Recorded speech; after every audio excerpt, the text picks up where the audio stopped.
Hello, welcome to the 15-minute hour. My name is Corey. Today I'm joined by Seraphim and Calvin. I'm drinking a amber beer lager of the Yungland variety. I am drinking a Fat Tire.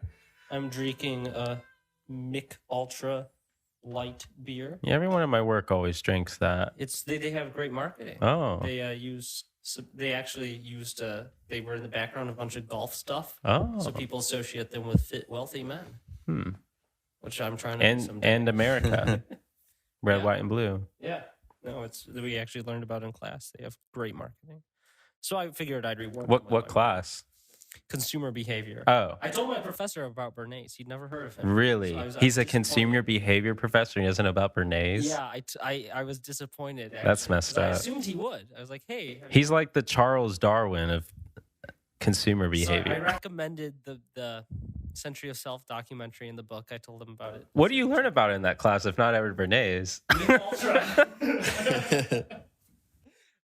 Yeah, pretty much. It's not the best class. It's interesting, but a lot of it is kind of that I kind of knew that if I had thought about it for 10 I always thought that saying that if you don't know how to do, you teach, or whatever it is.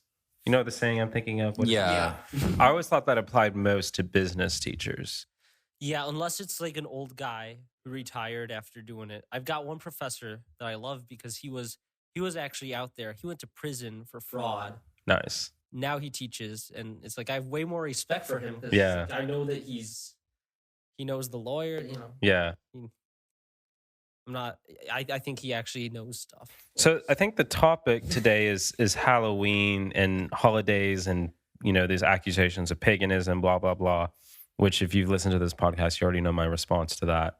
But I think we had some new segments we wanted to start off with. So the first one, this is a couple weeks old, but we thought we'd bring it up, is the chess champion.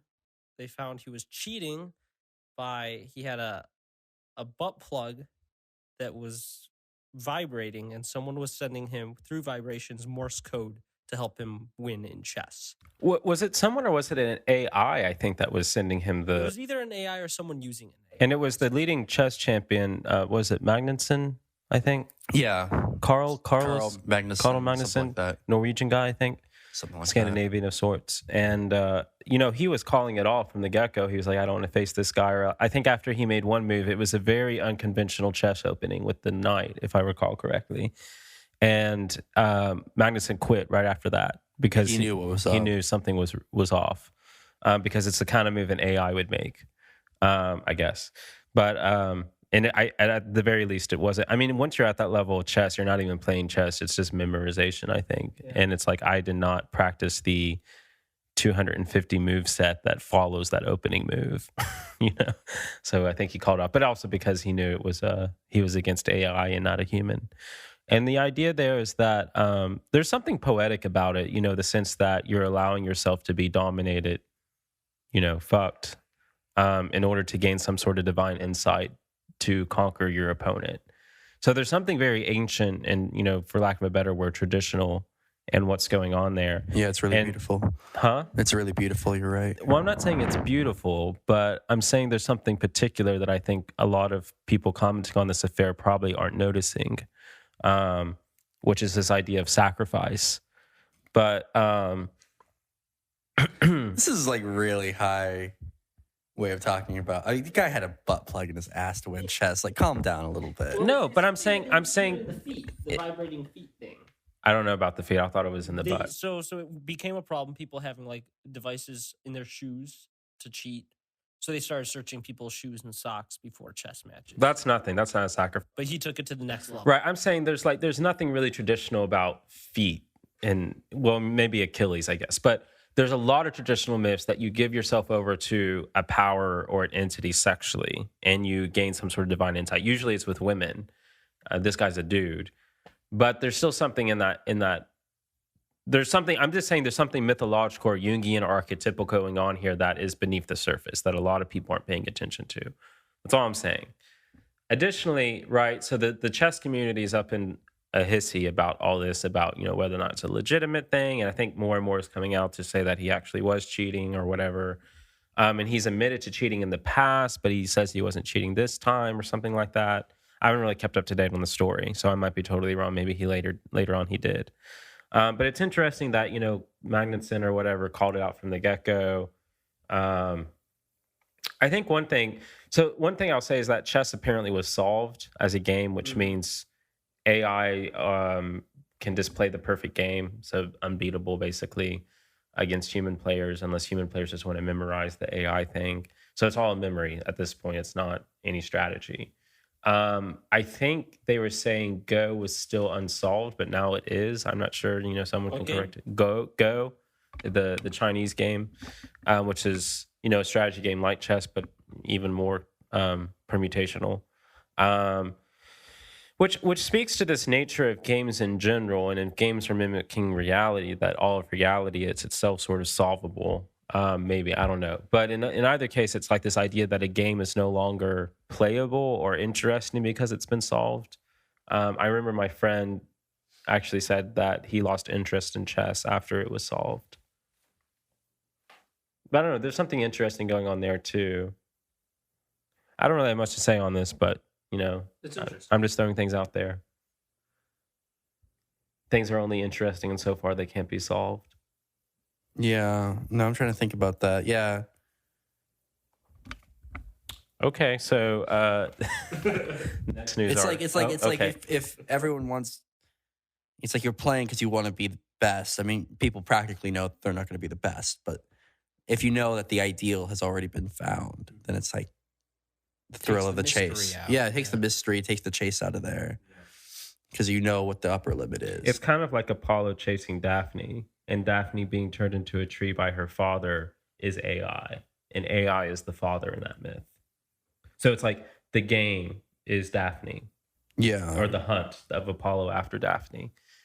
And the hunt is destroyed because it gets frozen or solved. And it's frozen by the artificiality of existence, or the artificiality of intelligence that is made artificial. It becomes a tree. It becomes this rigid, dead thing that this is there and it's no longer chaseable. Yeah.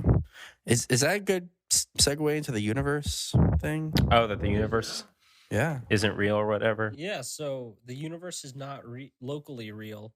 It was proven by a physics Nobel Prize winner. Now, I remember reading this article and looking at like the links for the research stuff, and like, oh, this was already known. That's always my impression with these pop science stuff, is like they're just repeating things that were already, published, but now it's like a better writer, I guess. My only comment is that, so many of these things I read, and I'm just like, back in the day, science education, if you were studying physics, you would read Newton's Principia Mathematica. If you were studying biology, you read Darwin. No one reads this stuff anymore. I read Darwin as a philosophy student, and all my biology friends hadn't even picked up any book by Darwin, which is such a shame because Darwin actually has a lot of interesting like theology at the beginning of Origin of Species. And Newton himself is basically like a crazy Gnostic alchemist. So there's so much of this philosophy behind the science that scientists are totally ignorant of, and they're, for that reason, in a way, so many paces behind. But for example, in this, from what I understood of the article that I read, they're just saying things that, Plato could have basically told you. I mean, so much of this physics stuff is also just, there's so much philosophy already built into it that makes it speculative. So it's like what you're really saying in these pop science articles, especially things like the title that grab you, are basically philosophical interpretations of studies and things that have come out of like the Large Hadron Collider or whatever. But I always take these things with a grain of salt. In either case, my impression is that the deeper you get into physics, the more you realize that this reality is not confined to an empirical observation of it, that things actually go beyond and are affected by empirical observation, right? That's the famous double slit experiment in quantum physics.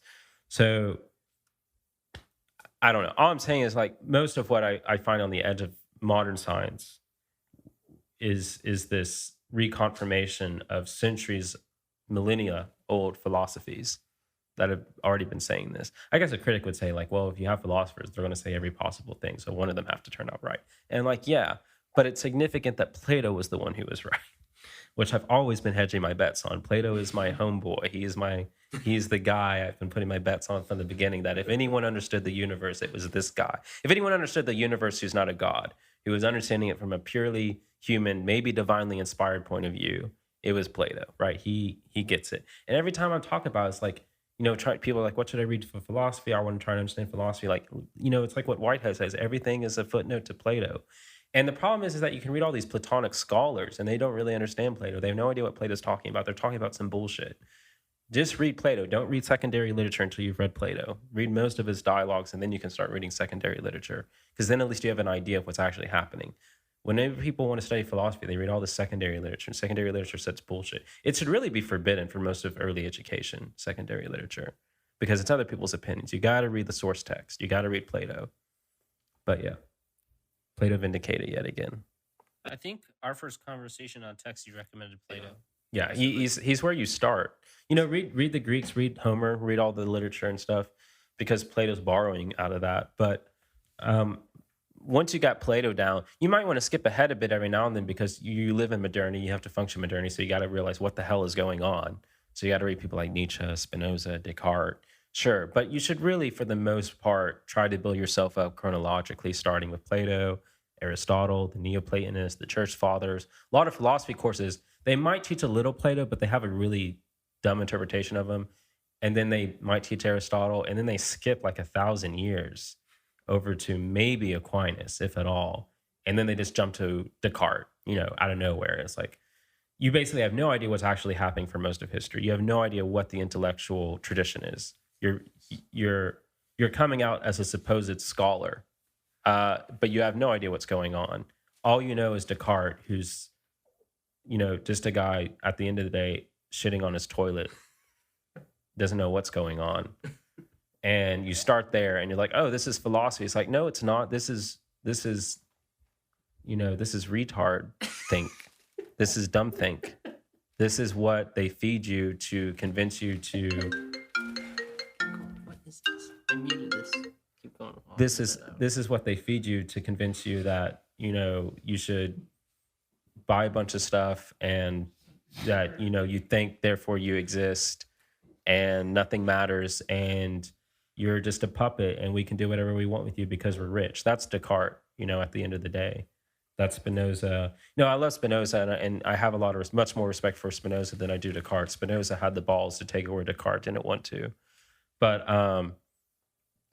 still, you have to read these people in context. Otherwise, you're just lost. And at the end of the day, everyone's a Kantian now, whether or not you read Kant. Even if you don't know who Kant is, you're a Kantian. And unless you read Plato, you're not going to escape that matrix. You got to take the red pill. You got to take the Plato pill. So. All right, the last article we had, this was the headline: How Nuns Got Squeezed Out of the Communion Wafer Business. Altar bread was once made by hundreds of communities of nuns across the U.S. Now, a for-profit company controls the entire market. Thoughts on that one? So this is very interesting. I mean, on the immediate surface level, it's just like, well, that's simony. Okay, so there's that. But what's more interesting to me, simony is this originally a mortal sin, like usury, which our modern economy is based on. But as the Catholic Bishop of Lexington said in defense of gay marriage, the church used to talk about usury as a mortal sin, and now no longer talks about it. So why not gay people, just doing whatever they want to do? I always just thought it was a very funny defense, because it's like the evolution of Catholic moral theology is just, it's not like we're going to sophistically try to alter these things. We're just going to stop talking about it. But in the same respect with like simony here, yeah. So, but in either case, right, what interests me about this, there seems to be something in craft. And if you read Tolkien, he talks about this with the dwarves. There's like a ritual of craft.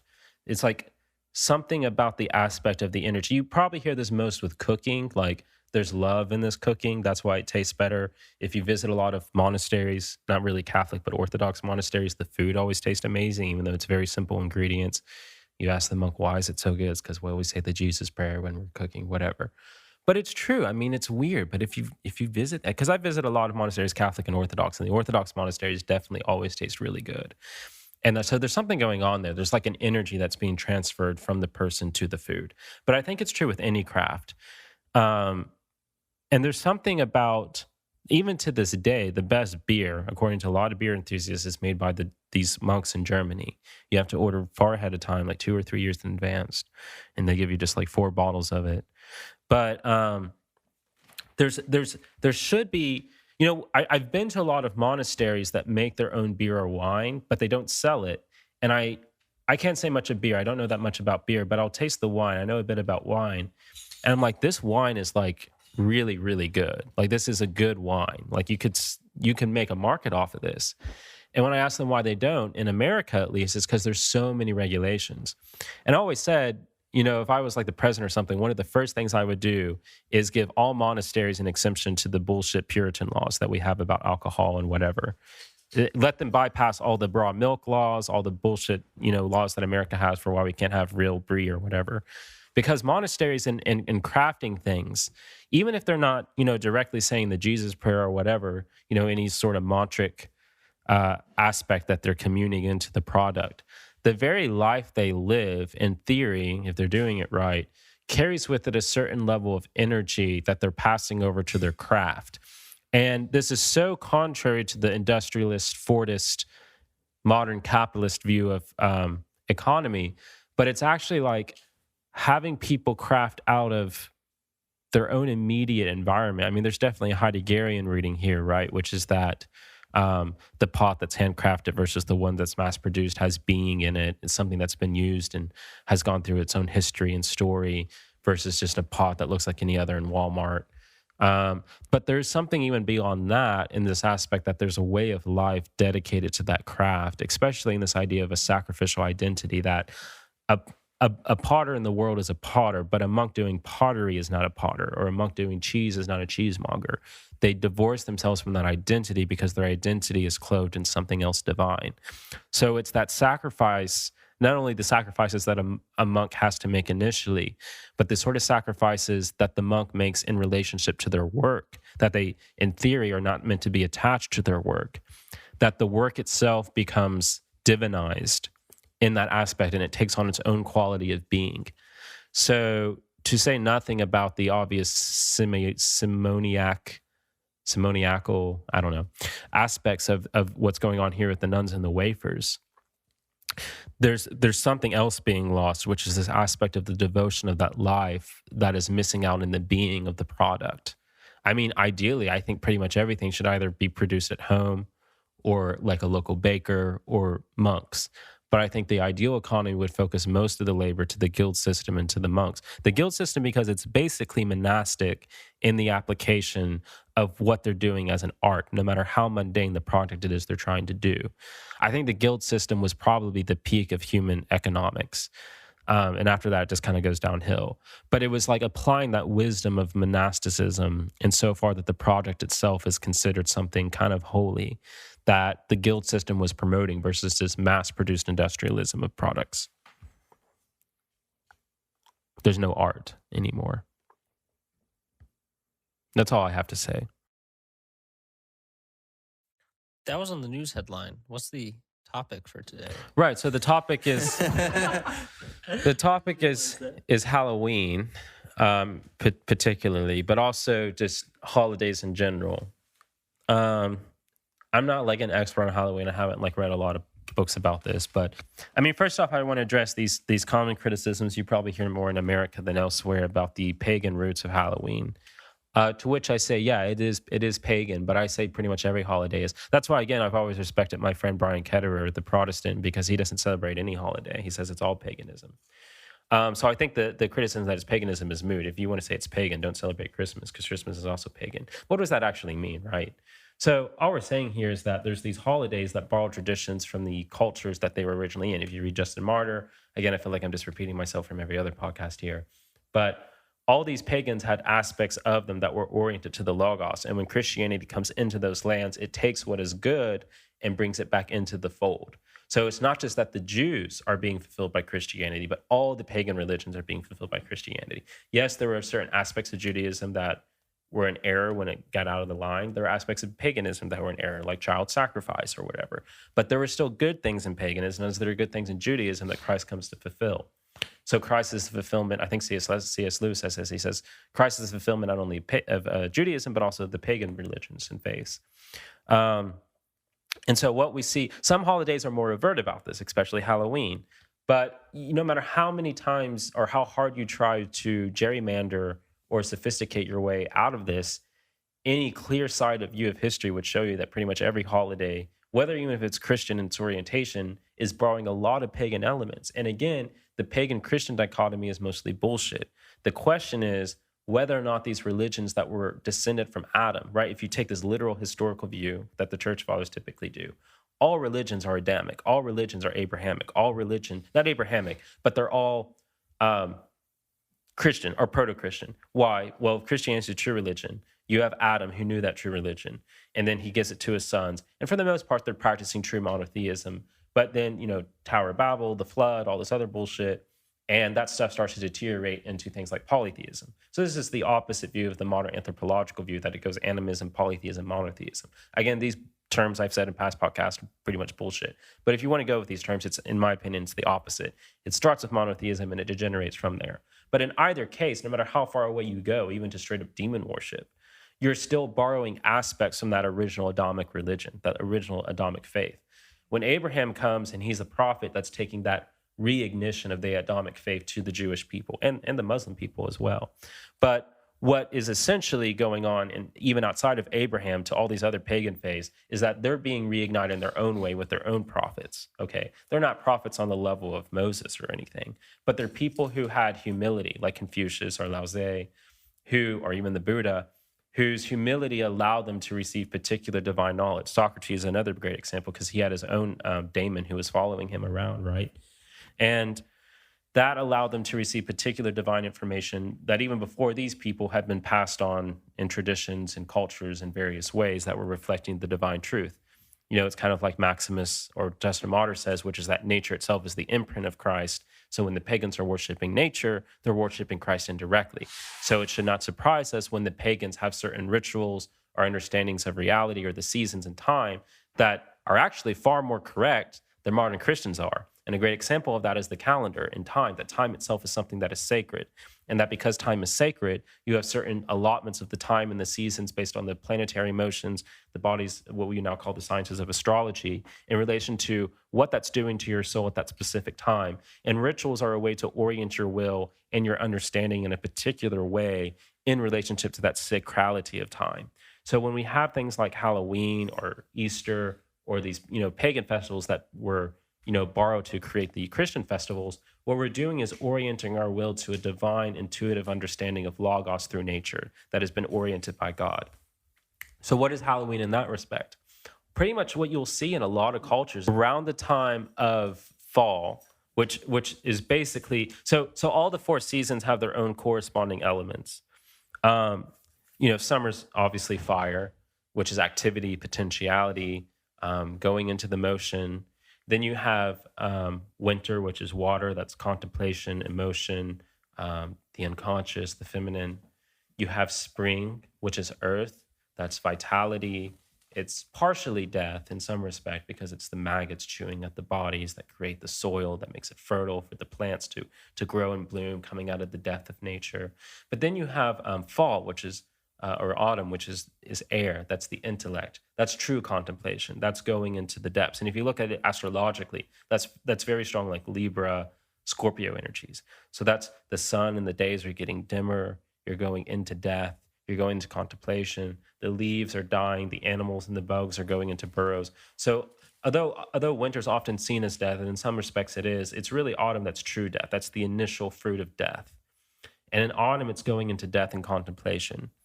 And it's the contemplation of the darkness. It's the psychoanalytic season because it's the time where you're going into the unconscious. Winter's when you've already gone through that and you're just sitting there with what you have. That's when you're coming out of the underworld into spring to give birth to the hero, the new light, the resurrection, right? With Easter, right? But that the winter is preparation for that. That's stasis. But fall, you still have motion, and it's the motion into death. It's the motion into the underworld. That's Odysseus descending into the underworld, right? So, or Christ descending into Hades after the cross. That's autumn. And in autumn, with the situation of death, what you enter into is a time when the spiritual, and this is something, again, understood in a lot of different cultures, Native American, European, African, not that Africans really have something equivalent to fall, but it seems to be similar to this, antecedent to this seasonal aspect of it, getting into colder, less day, less sunlight. that something happens in between the spiritual and the physical world, where the plane or the sheaf that normally divides those two for our own protection and for the protection of the lost in the souls in the beyond is blurred. And the two worlds cross over, they kiss. And it's around the beginning of November or late October that that maximal point of equinox between the spiritual and the physical world manifest. It's the Venn diagram almost becoming a circle, so to speak, if you want to put it in those words.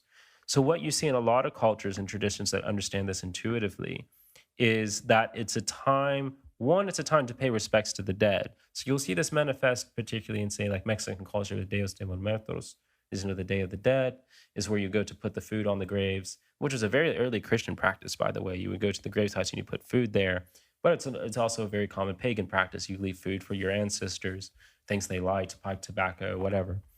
So it's a time when you commune with the dead, where even the dead come back into this world to walk and be with us.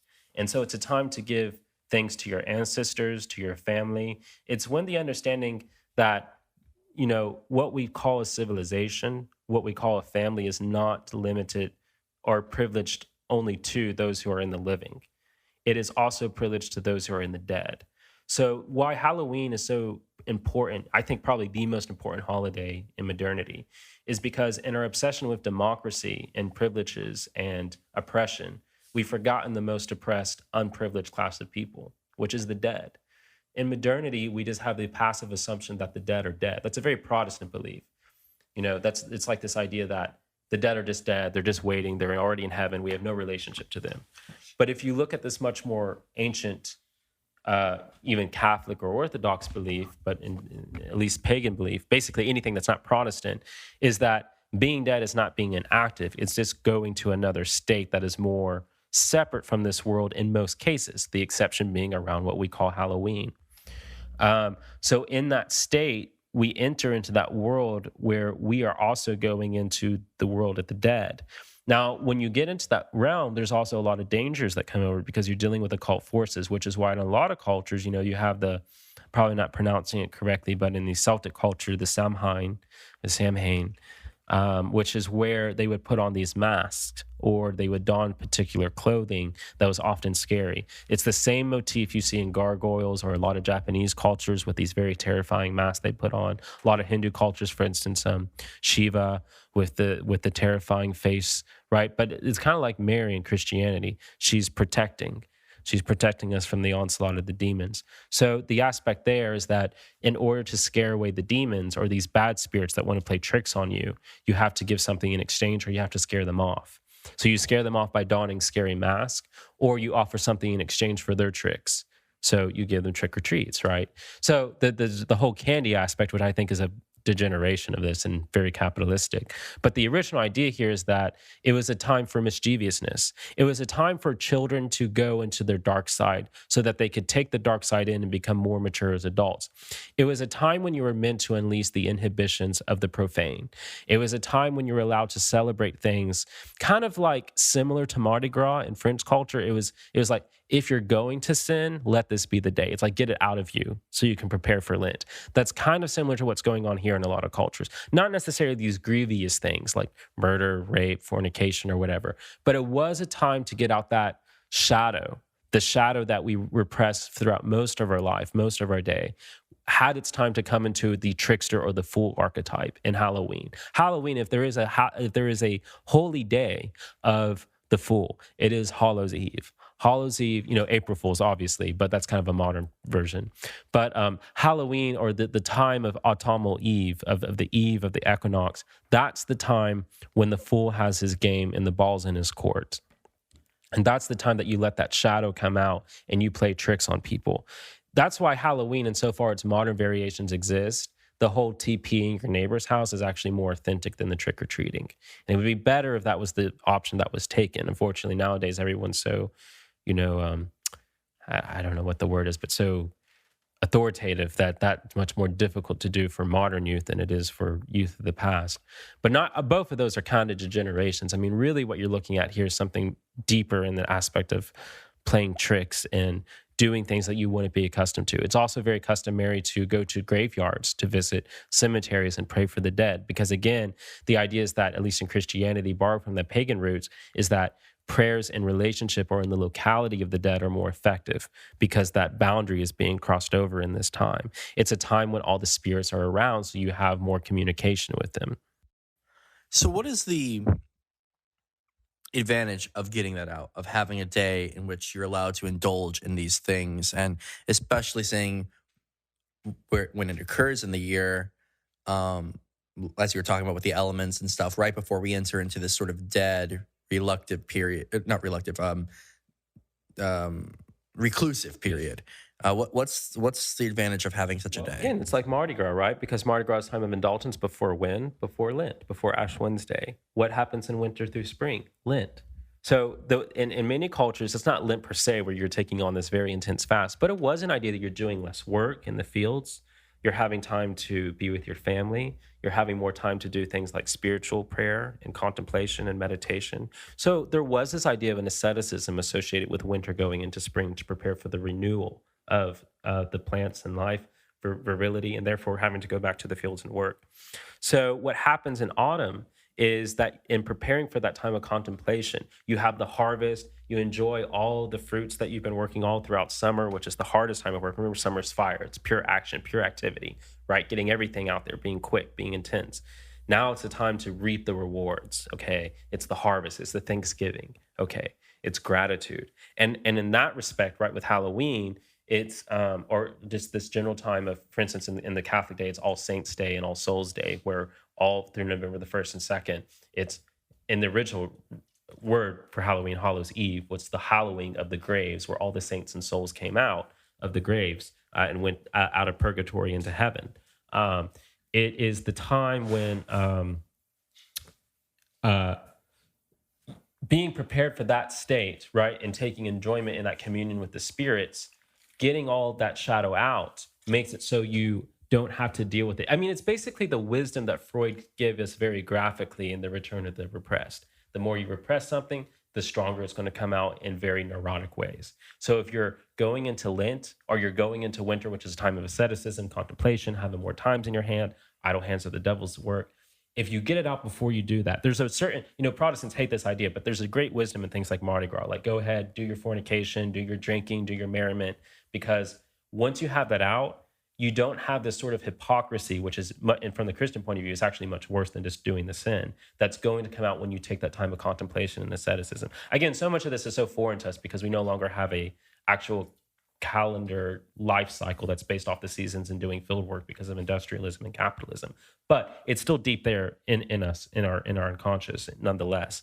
So in getting that shadow out, you're putting it in front of you. You're becoming aware of it. And because you're now aware of what you're capable of, it's not going to surprise you when you go into that intense fasting and asceticism. When you're being ascetic, when you're fasting, when you're contemplating, when you have more free time, that's when your demons come out. That's why being a monk is so difficult if you're doing it correctly. And, not to say whether or not monks generally do, but if you are doing it correctly, because you're in that state of contemplation, sins you would have never even thought of. You basically become the worst sinner because every sin that any person ever does, you become aware of that capacity within you because you're so isolated and so removed of any entertainment or amusement, literally to be without a muse, someone who inspires you. You become so within the muse, right? You're not being amused, so you have the muse. You're becoming so self-aware that all these things, the sins of the world, and why there's such an impulse to pray for the world as a monk, come upon you in that moment, in those times. So as a person living in the world, getting that shadow out then and there, it's not going to have as much control of you when you go into that mode in the winter, when you go into that state of contemplation and asceticism, whether it's for religious reasons or, again, just the de facto state because you're not in the fields all the time. You have a lot more free time. So it's this idea of facing the shadow, facing your demons, letting it get out and seeing what you're capable of, letting yourself run wild for a night. It's like it's kind of a stereotype and not really, even a lot of Amish communities really even do this, but like a Rumspringa, right? It's letting you see what the world has to offer. So that you not indulging it means a lot more. Yeah, it's better to face the shadow, the demons, than it is to just repress them. Because when you repress them, you just make them stronger. The ideal is to suppress, right? For Freud, all psychoanalysis is doing is taking what's repressed and making it suppressed. You know what this reminds me of, Corey? Scandalous to say. It reminds me of Jonathan's point in a monasticism podcast. Right, which is why I was trying to say that there is truth to what he was saying, but it didn't come across very well, I think. I want to point out on that podcast, after we recorded it, I said one particular friend of ours is going to really hate this podcast. And you said, oh, no, don't worry. I think she's really going to like it. And there has not been a single time that we have seen this person that we have not gotten into a fight about how much she hates a lot of the that episode. A lot of the Orthodox or more pious episode.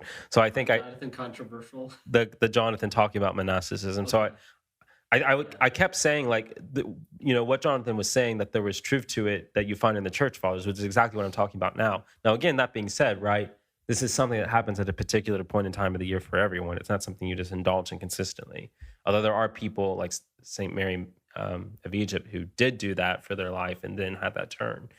But what you see in the modern sort of Protestant Puritan idea is the opposite. It's like, no, the shadows aren't meant to be confronted. You just leave them there. And I think that's also partially why Protestants, very serious, pious Protestants tend to be so antagonistic to Halloween, because there is that aspect of confronting the repressed. It's a very anti-American holiday in its roots, because Americanism is about, and why Americans don't like psychoanalysis in general, is because Americanism is about not thinking about the shadow. It's about repressing the shadow and just focusing on the bright, colorful, good things. It has very little depth to its culture, and in this respect, psychological depth. Versus, say, European countries or Mexico or what we might say are romantic, or basically any other place in the world, really, which have always had a wisdom. America is very unique, and I think as Americans, we tend to not realize this, that we live in a culture that's pretty ahistorical in its relationship to the dark or the unconscious. Whereas most cultures throughout history have either embraced that full on or given certain times of the year where that was meant to be embraced. And whereas Halloween, like other holidays, it's been so commercialized. It's even if you're intentionally celebrating Halloween, it's very difficult to actually connect yourself with what Halloween is meant to connect yourself with on a spiritual level. This is why you have to understand that all these holidays, even things like Halloween, which we think of as like purely commercial, are actually deeply religious, spiritual holidays that are meant to give something beneficial to our spiritual growth. But pretty much, even people who love Halloween generally don't think of Halloween this way. But it is a religious holiday. Again, a very pious Catholic would be praying at the grave sites, of their ancestors on a day of Halloween. So Halloween's like the devil's day. That's the day when the devil gets his tricks. That is the day when Luther literally, did the thesis, the 95 thesis on the church door. That Halloween is the day of the Protestant Reformation. That is the day Protestants celebrate.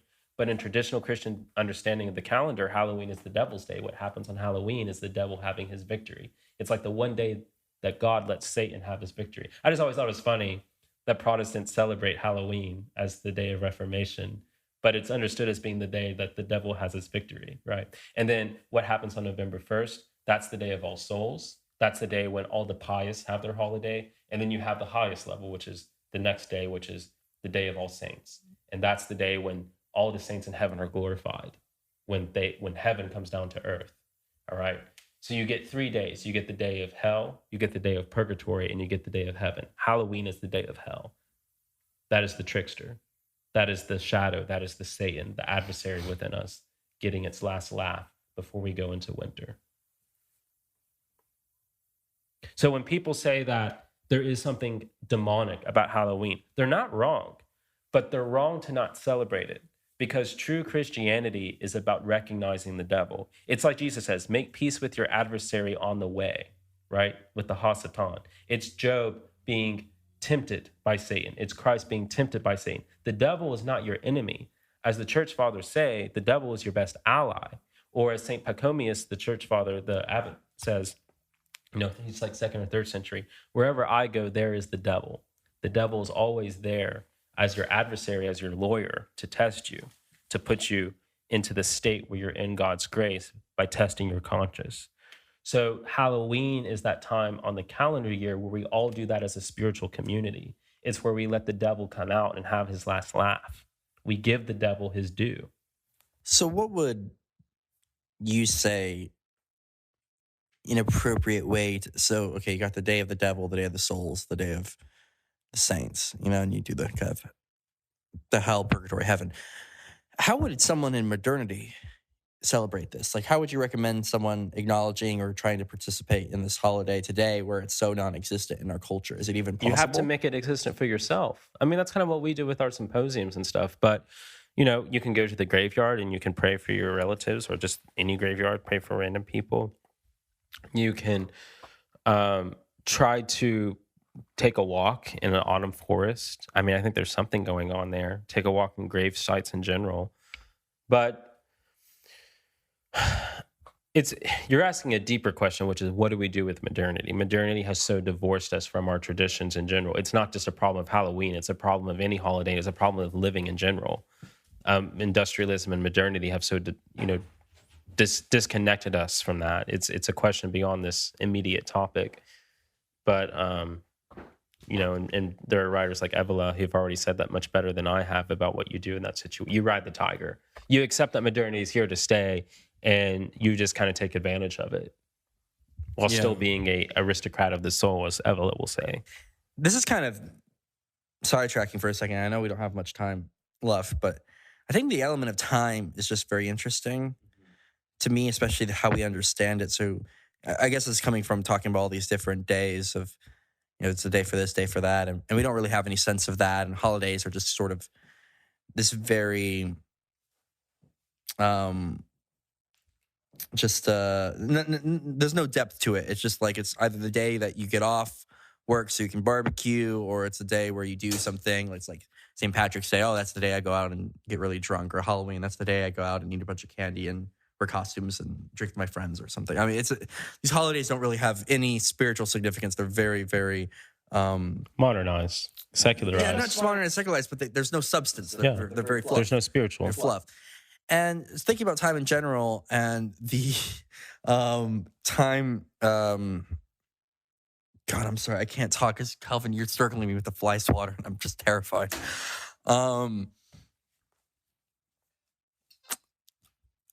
Yeah, the fact that the time has no real spiritual significance anymore. It does seem like we really lost something. And I remember I was reading something not too long ago, and I don't know how accurate this is, but it was about the development of the calendar as we know it. And one thing I found interesting, this was going back to, I don't know, ancient Greeks or ancient Romans. I don't remember what time, and maybe I'm off in some of this, but from at least what I was reading, I thought it was very interesting that like winter itself was actually a time that didn't even have very like specific months attached to it. It's like the full and tarot. Yeah, literally, yeah. Like it was unnumbered. Like you had the months that corresponded to the spring to the fall, and then you hit winter, and it's like this dead, timeless zone, where it's just, and I think that's actually kind of beautiful, where you're not even recording time. You're just hibernating. And you and I have talked about this before. We might have mentioned in the podcast, but like the way that we get so obsessive about time in our modern culture, like you and I go to work and it's like, we're 3 minutes late. And our boss is like, you're 3 minutes late. It's like, that never exists. There was no such thing as it's just like, be here relatively when the sun's up or something. Right. I mean, and you coordinate the hours. You've had the hours, and that's according to where the sun is in the sky. And that's not a very clear definition. And so I think it's a weird twofold thing that we have an understanding with time. On the one hand, we're way, way more specific about time, and we get obsessive and we control our lives about, the 50-minute hour. Are we at 50 minutes? Are we doing this? No one had that kind of concept, A. And then B, the times that should actually have significance, like holidays, like seasons that have spiritual significance, that you're supposed to be doing something, you're supposed to be in a certain mindset, have no meaning at all. It's this weird, it's like it's the worst of both worlds. Well, it's just like what we were saying in the other podcast about truth, where truth had a spiritual significance, and the material aspects of truth didn't really matter as much, like what we would call the historical. Whereas now it's all about the historical, factual. Right. Can you cite yourself? Where are the studies you're supporting yourself with? and has no aspect of like mythological or divine truth.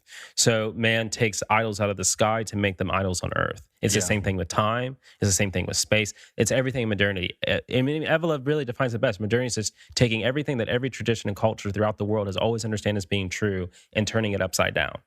It's truth, it's time, it's history, it's space, it's everything. It's truly the most sick you can get, because it's like, not only are we devaluing time by saying, you know what, the seasons don't mean anything, you know, the phases of the moon and the sun the and the planets. stars, that's bullshit. It means nothing. You know, holidays don't mean anything. There's no spiritual significance attached to anything. It's all arbitrary. It's all bullshit. And at the same time, while doing that, It's the we're so- minutia, yeah, the it's minute. so anal about time, and it's like, wow, you were here at 3:00 and not 3:02. And this is why the Germans are really the scourge of the earth, because they are the ones who invented the clock. And you know, I always think about this reading Kaczynski, like reading the Unabomber Manifesto, the Industrial Society, and it's the Industrial Revolution, and so on. And he talks about, he doesn't really know, he doesn't understand why, which I always thought was tongue in cheek, but I can't tell with him. But he said he doesn't really understand why the Industrial Revolution happens.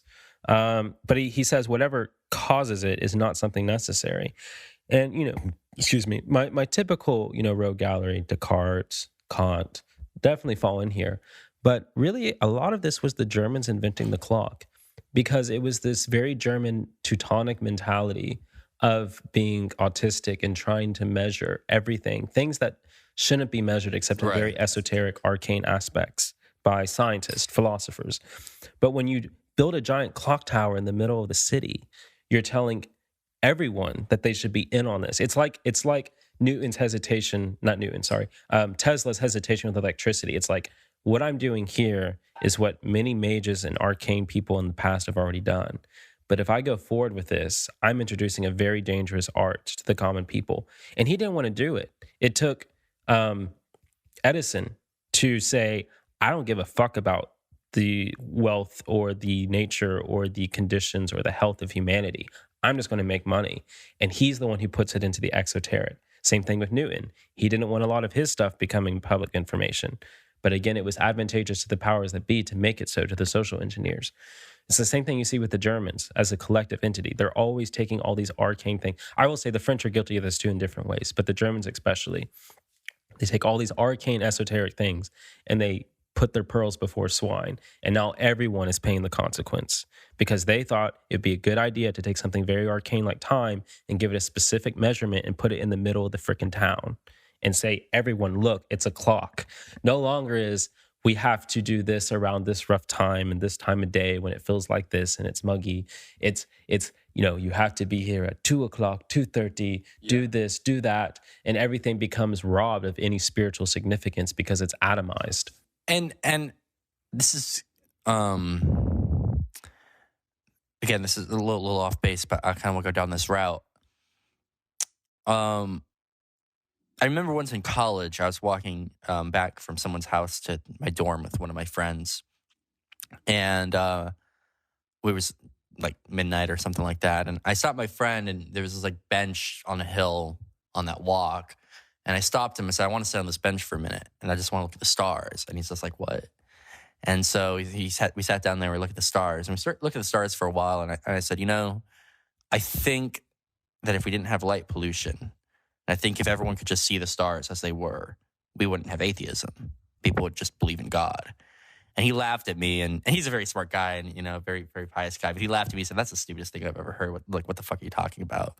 I'm like, no, I said, I really mean it. I said, I think if you look at the night sky and you see this just vastness that's so beyond you and immeasurable, that you have to believe in God. And I think that a reason we have so many atheists is that we have light pollution.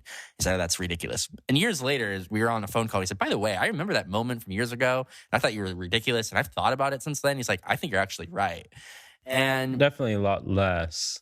But I mean, you know, you have atheists that are cosmologists who look into the stars all the time. yeah, sure. But I think there's a sense, I mean, yeah, I mean, that doesn't mean every case, but I do think there's a natural sense that if you look up at a sort of a non-light polluted sky, It's anti-narcissistic. it is, exactly. You see a vastness beyond yourself, which leads you to have to contemplate the existence of God. And maybe you won't end up there, but I think most people will. And I just remember a trip you and I took just last week or something with our friends, and we were kind of in a somewhat remote spot. And honestly, the view wasn't that great, but our friends were looking at the sky and they're like, "Oh my God, this is amazing!" Look, and they kept just telling us, "Look at the sky, look at the sky, it's amazing." And we looked at it, it's like it's a lot better than we have views in Lexington with light pollution, but that's not even. It's not what I remember in Arizona. Yeah, it's not an ounce of what it actually would look like unpolluted, and I think you led me on to something not that long after we moved in that really kind of changed, kind of my way of seeing things.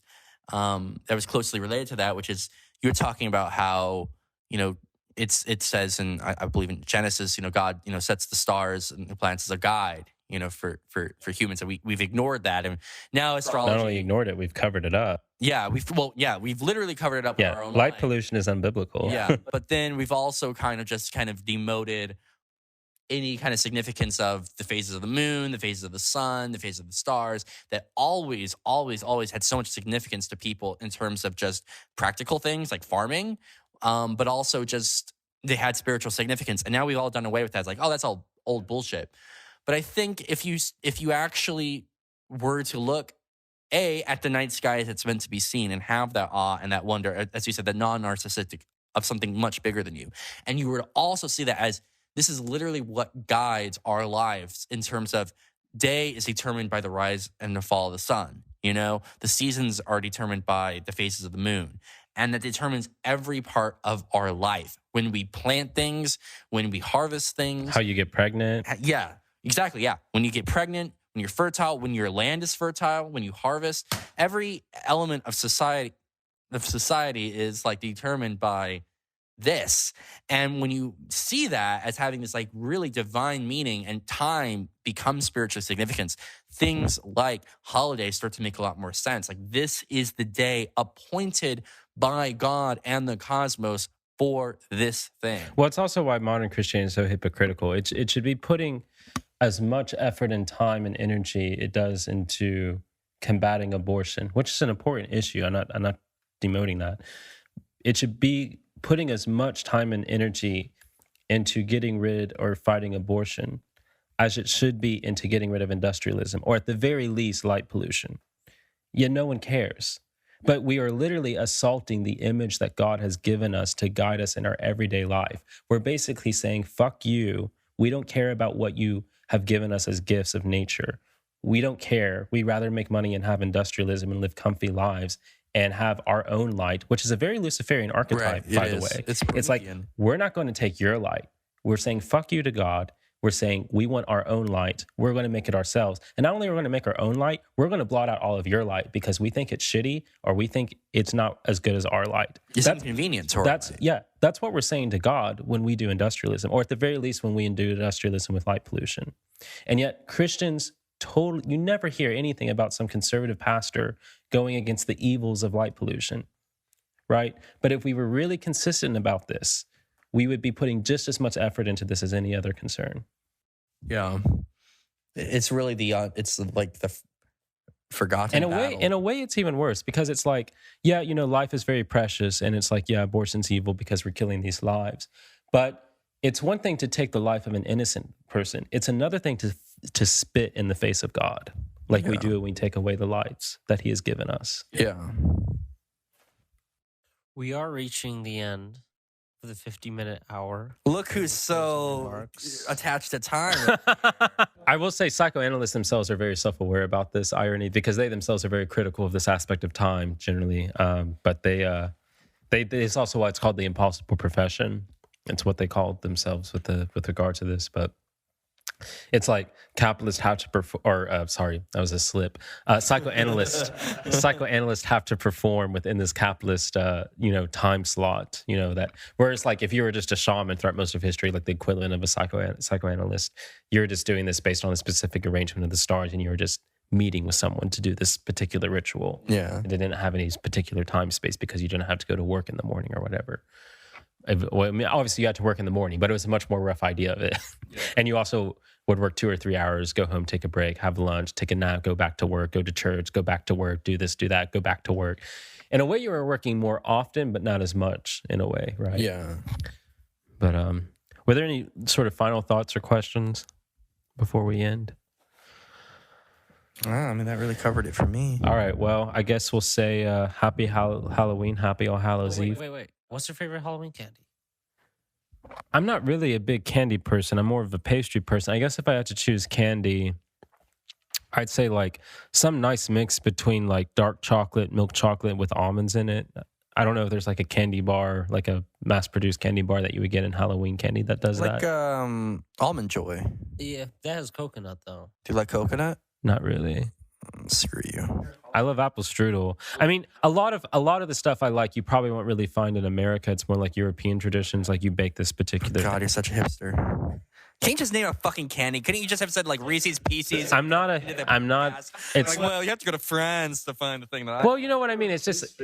I'm sure if you go to like Rhode Island or something, they probably do that there too. But goodness. I don't know. I'm trying to think. A lot of the candy's just too rich. All right, well, I guess Hershey's with almonds in it that's kind of close. Well, we'll see you next time. Until next time.